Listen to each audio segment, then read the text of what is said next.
Hi everyone, today we are diving headfirst into Delta Force and the current critiques and mixed opinions surrounding this game. Are the critiques justified or are they missing the mark? Stick around as I analyze the feedback and give you my opinions on whether they are true or unjustified. What I would like to do is quickly mention the main critiques that's surrounding Delta Force, focusing on console gameplay since I'm playing on a PS5. And then I'll go into more depth of each and give you my personal opinion. Are these critiques too harsh, unwarranted, or are they valid? Will they negatively affect your gaming experience or is it something you can live with? While I do this, you can watch a full game of Attack and Defend. You can see for yourself how a full game runs on my PS5. The main critiques are about the campaign mode and it being unplayable with a console. Another major complaint is during warfare mode, the controls and aiming isn't optimized and that it's hard to fix using the settings. Then there are complaints about hackers, inconsistent frame rates or frame drops, and bad graphics. The first main critique I see about Delta Force is its campaign mode. People are complaining and saying that the controls are impossible to deal with, that the aiming sucks and that they can't shoot a thing. On top of that, people say that even playing around with the settings doesn't help. Another complaint that goes with the campaign mode is that there is no co-op mode. But the biggest complaint by far is the controls. Are these critiques valid or unreasonable? Unfortunately, I have to agree with all of them. I played campaign mode for an hour and I couldn't deal with it anymore. I switched my button layout, playing with the sensitivity and dead zones, which are things I already changed when I played Warzone and Operations mode. But somehow it was all reset when I started campaign mode. Playing with the settings for an hour didn't seem to make it any more playable. It went from moving too slow to moving too fast and remaining impossible to shoot a target. I honestly thought it was my mistake until I saw online how many people were saying the same thing. In terms of not having a co-op mode, games in the last few years has moved away from co-op gameplay. Can you honestly name a new FPS game that has a fully functioning co-op mode? It's basically impossible to find good FPS co-op games. If I remember correctly, during my PlayStation 2 days, almost all games had co-op because my brother and I always used to play games together. Nowadays, you just don't find it anymore, which is very unfortunate. The reason people want a co-op campaign mode is because of how fun co-op gaming can be. For me personally, the fact that campaign mode doesn't really work makes no difference. I'm happy to play Warfare and Operations, but for some, this is a big deal and rightfully so. We all like different aspects of games. That's why games have multiple game modes, to provide enjoyment for all kinds of players. To me, I just won't play campaign mode. The second biggest critique I see from console players is about the controls and aiming, saying that the controls aren't optimized and that it feels like it's a copy and paste from PC. One person mentioned that he plays PC and console and that the console aiming is definitely a mess. Now if you ask me about controller optimization, I will honestly say that I don't fully understand what those comments mean. Does the aiming and movement feel different than games like Call of Duty? Definitely, but isn't that the point? I think some people expect the game to feel like COD, but COD is about movement and omni-movement and fast action gameplay. Delta Force is based on war, and war feels different, right? I never expected Delta Force to feel the same. I adjusted my settings, which has helped me a lot. I wouldn't say they are perfect, but I've gotten used to them. Perhaps, and this is just a thought, people want the movement to be more like COD, and that's why they are not happy. I would add that the settings are a bit complicated. You have the regular dead zone and sensitivity settings, but then you also have things like outer horizontal and vertical dead zone acceleration. I've played around with them, but if I'm honest, I can't see where it makes a difference. One thing I do need to mention when it comes to the PS5 controls is the long distance shots. Sometimes I get taken out by long shots and can't help but wonder, how did that guy just get me from there and at that angle? He is far away and I'm hiding behind a rock. He has the smallest gap to shoot through, yet he gets it.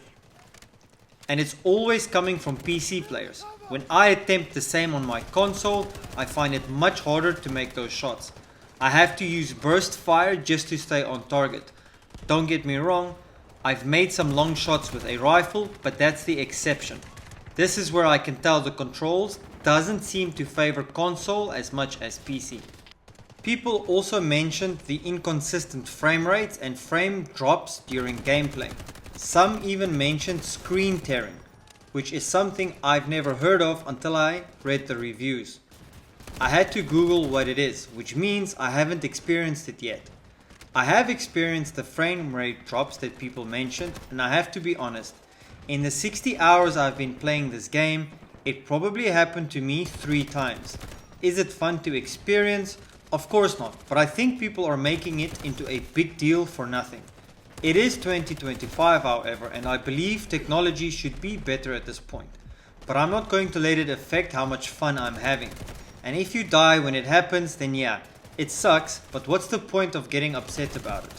The game is a lot of fun and it's free. If I have to deal with one frame rate drop every 20 hours of play, then I'm fine with it. The final main critique I saw was about hackers. But let me be very frank here. Hackers aren't a Delta Force problem. It's a people problem.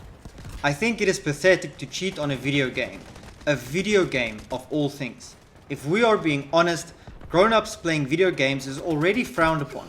Now, grown-ups are cheating at the very thing that people look down on. Hackers and cheaters should be ashamed of themselves. But we can't blame Delta Force. They have systems in place for it, and from my experience, I haven't seen any hackers that are obvious. I wouldn't know if I'm facing a hacker or not. And also, the reviews online are divided. Some people complain about hackers and others say they haven't encountered any. I guess I'm on that boat. We shouldn't allow hackers to spoil our fun. Don't give them that satisfaction. I personally feel sorry for them. And as for the rest of us, let's commit to keep the competition fair. Never allow yourself to think, well, if everyone else is cheating, I might as well too. Let's be better than that. I want to quickly share with you the things in Delta Force that make me feel a bit frustrated at times. There is a clear difference in accuracy between PC and console when it comes to long distance shots. PC players are able to lock onto targets from afar much faster and they shoot lasers. With console you have a lot of recoil to fight with and I have to fire burst rate to stay on target. My aiming isn't the best, but it's definitely not that bad. The second thing that frustrates me during gameplay is when I'm deep down in a bunker under a ton of steel and brick, someone with a guided missile launch still kills me. You'd think that you'd have good cover and protection from it, but you don't. It's more of a silly complaint, but it can become annoying. My final issue is vehicles, especially aircrafts. No matter how much points I get, I don't even get to select an aircraft, not a heli or a jet. All I see are ground vehicles and I'm not sure how to get an aircraft in the game. I see other people being able to get them, but I can't. If someone knows what the issue is, please comment below. I'd like to at least give it a try. I'm more of a boots on the ground type of player, but sometimes I want to try and turn the tide for my teammates.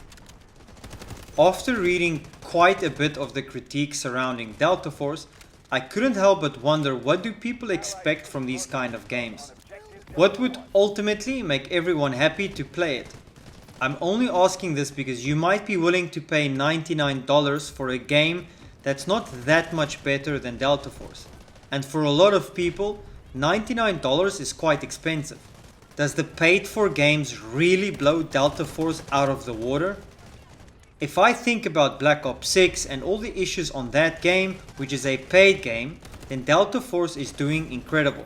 BO6 is riddled with bugs and issues.